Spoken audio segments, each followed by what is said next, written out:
2046 सालमा पञ्चायती व्यवस्थाको अन्त्यसँगै विगतमा भएका मानव अधिकार उल्लङ्घनका घटनाहरूको स्वतन्त्र छानबिन हुनुपर्छ भन्ने विभिन्न क्षेत्रबाट उठेका मागको निकासका लागि तत्कालीन अन्तरिम सरकारले कार्यकारिणी निर्णय मार्फत छानबिन समिति गठन गर्यो, जसको कार्यक्षेत्र मिति 2042 सालमा भएको बम काण्ड सम्बन्धमा बेपत्ता भएका 7 जना पदम लामा, ईश्वर लामा, दिलीप चौधरी, साकेत चन्द्र मिश्र, डाक्टर लक्ष्मीनारायण झा, सत्यनारायण शाह र सूर्यनाथ रान यादवका बारेमा समेत छानबिन गर्ने रहेको थियो।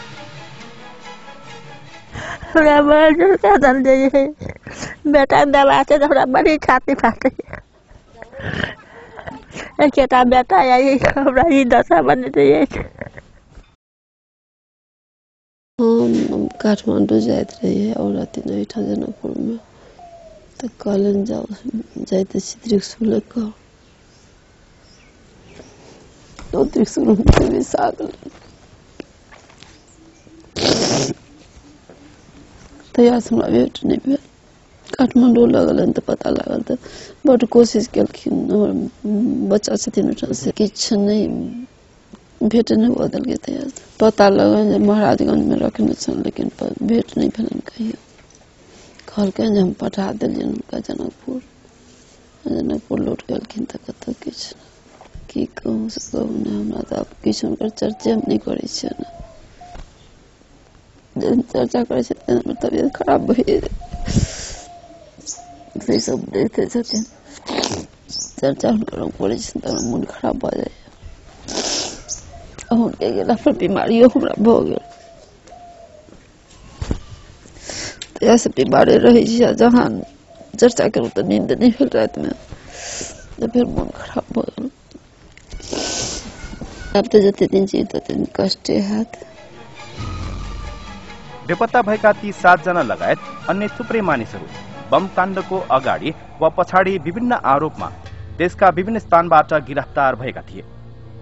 13 गते बिहान त्यहाँ एसपी अफिसबाट डाँडमा रस्सा लगाएर हातमा नेल लगाएर नेल हतकडी हात खुट्टामा सबैमा 2टा बन्दुकधारी पुलिसहरू पछाडि पनि थियो अगाडि रस्सी खिचेर जाँदै थियो बजार। एसपी अफिसबाट डीएसपी अफिस ल्यायो अनि त्यहाँ ल्याउँदै थियो पछाडिबाट त्यो कुण्डाले ढकेल्दै थियो हात खुट्टा तोडिदिएको थियो कि टाउको माथि त्यो खुट्टा माथि टाउको तल निर्घा झुण्डाएर कुटेको थियो त्यसको चल्ने तागत पनि थिएन। डीएसपी अफिसबाट त्यहाँ मोरङ पशुपति बसको केबिनमा ल्याएर त्यहाँ कडी बेडी लगाएर बाँधेर 2टा रिटायर हुनेवाला इन्स्पेक्टर थियो त्यहाँ महेन्द्र पुलिस क्लबमा लग्यो। त्यहाँको इन्चार्ज त्यहाँ अच्युत कृष्ण खरेल हुनुहुन्थ्यो। ती मध्ये केहीलाई काठमाडौँ लगेर छानबिनपछि रिहा गरियो भने बेपत्ता भएका मध्ये केहीलाई जिल्ला प्रहरी कार्यालय काठमाडौँ, पुलिस क्लब, प्रहरी तालिम केन्द्र महाराजगंज, नगर प्रहरी तथा प्रहरी प्रधान कार्यालय राखी चरम यातना दिइएको र त्यहीबाट बेपत्ता पारिएको एवं ती मध्ये सूर्यनाथ रान यादवलाई कारागार स्थानान्तरणका नाममा उदयपुरबाट फरार भएको पनि बेपत्ता पारिएको समितिको प्रतिवेदनमा उल्लेख छ।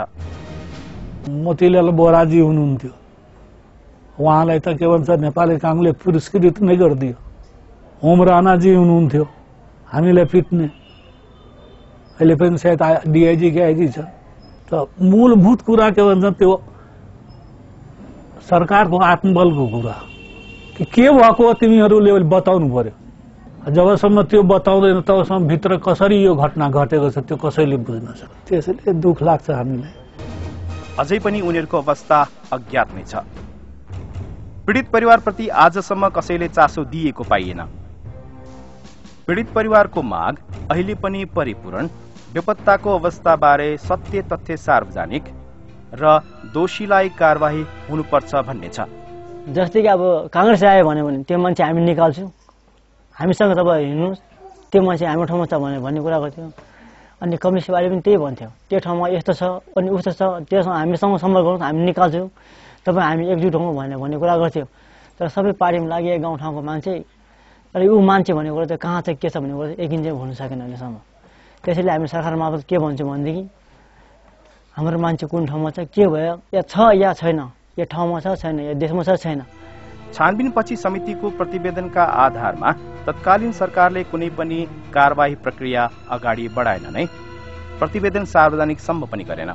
काठमाडौँ पनि पुग्यो, हनुमान ढोकामा गएर बस्यो, त्यहाँ पुर्याएको छ भनेर। अब त्यहाँबाट चाहिँ अब तलमाथि त्यहीँबाट नै हराएको। हामीलाई भेटघाट पनि दिएन। मर्नु त नसक्ने रहेछ, भुतको नजाने रहेछ। छोरछोरीलाई छोरीहरू पनि पढाउँ भन्दा पढ्नु पाएन। अब आफ्नो जोडा भएदेखि त पढ्ने थियो।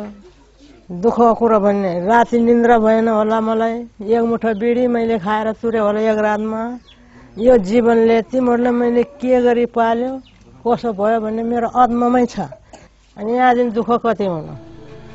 हालसम्म बनेका कुनै पनि सरकारले यो विषयलाई गम्भीरतापूर्वक लिएका छैनन्। दोषीलाई कारबाही नहुने र कुनै सरकारले पनि यस्ता मुद्दालाई प्राथमिकता नदिनाले बेपत्ता पार्ने श्रृङ्खलामा कुनै परिवर्तन आएको छैन। दण्डहीनताले संस्कृतिको रूप लिँदैछ।